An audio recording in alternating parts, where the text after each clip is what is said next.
బయలుదేరాడు కనుక యోనాను వెళ్ళి ఏం చేయాలో తెలుసా? ఇదిగో నినివే పట్టణాన్నంతటికీ కూడా నువ్వేం చేయాలంటే సువార్తను ప్రకటించాలి. దేవునికి స్తోత్రం, హల్లెలూయా. ఇప్పుడు మనము కూడా ఏ దినాల్లో ఉన్నామంటే ఎవరికి వారిగా గమ్ముగా ఇంట్లో కూర్చోడానికి ఇది సమయం కాదు. ఎందుకో తెలుసా? లయకర్త బయలుదేరాడు కనుక అంతటా అందరూ కూడా మారు మనసు పొందాలి. అంతటా అందరూ కూడా మారు మనసు పొందాలనుకున్నట్లయితే ఇంట్లో మనం కూర్చోడానికి సమయం కాదు కదా. ఎందుకంటే మనం అందరూ కూడా సువార్త ప్రకటించవలసిన భారాన్ని దేవుడు మన మీద పెట్టాడు. ఎవరికి వారిగా, ఎవరి కుటుంబాలు వారు, ఎవరి భార్య బిడ్డలు వారు, ఎవరికి వారిగా ఉండేటట్లుగా మనం ఏమాత్రము కూడా ఉండకూడదు. ఎందుకంటే వారెవరు కూడా నశించిపోవటం దేవునికి ఇష్టం లేదు. దేవునికి స్తోత్రం.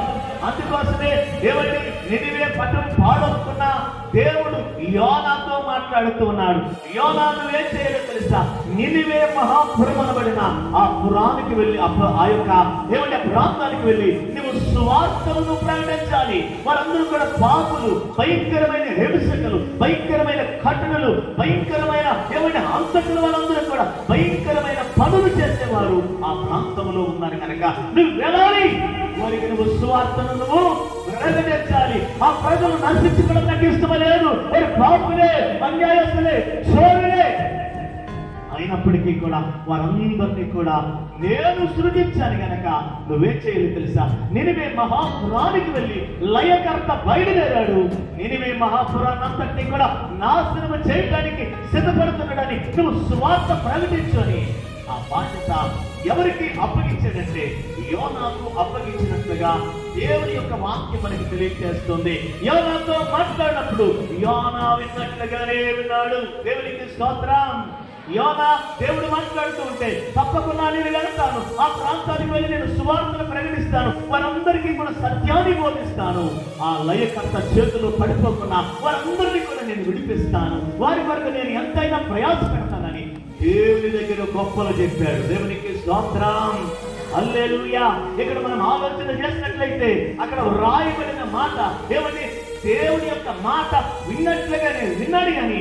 కానీ దేవుని యొక్క వాక్యంలో రాయబడింది అవిధేయత చూపినట్లుగా దేవుని యొక్క వాక్యం మనకి తెలియజేస్తూ ఉంది. దేవునికి స్తోత్రం, హల్లెలూయా. పేరు మాత్రము చాలా గొప్పదే. అందుకే బైబిల్లో రాయబడిన యోనా అనే మాటకు అర్థం ఏంటంటే పావురము. ఏమంటే పావురము నిష్కల్మషమైనదిగా మనకు కనిపిస్తుంది. అతని పేరుకి అర్థం ఏంటంటే పావురము. తన యొక్క తండ్రి పేరు అమిత్తయి. అమిత్తయి అనగా సత్యవంతుడు, సత్యము. ఏమంటే ఎంత బాగుంది పేరు. యోనా అనే మాటకు అర్థం ఏంటి? పావురము. అమిత్తయి అనే మాటకు అర్థం ఏంటంటే సత్యము. పేరు బాగానే ఉంది. దేవుని యొక్క మాట విన్నట్లుగానే విన్నాడు.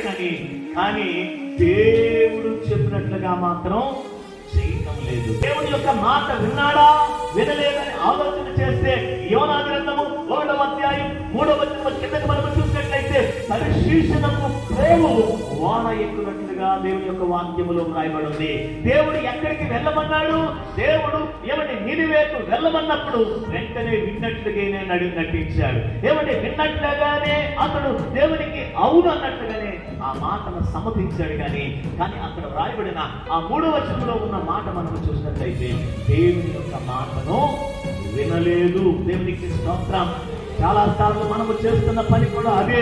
ఆదివారం అనగా లేకపోతే అప్పుడప్పుడు దేవుని యొక్క వాక్యం వినబడుతున్నప్పుడు మనము విన్నట్లుగానే వింటాం. కానీ మరలా ఆరాధన అయిపోయిన తర్వాత మన పనులు మాత్రం మనము చేసుకుంటూ పోతాం. విడిచిపెట్టవలసిన విడిచిపెట్టము, వదులుకోవలసిన వదులుకోము. ఏమిటి దానితోనే పెనవేసుకుని ఉంటుంటాం చాలా సార్లు. ఇక్కడ కూడా పేరైతే మాత్రం గొప్పదే. కానీ దేవుని యొక్క మాటకు అవిధేయత చూపినట్లుగా దేవుని యొక్క వాక్యములో రాయబడి ఉంది.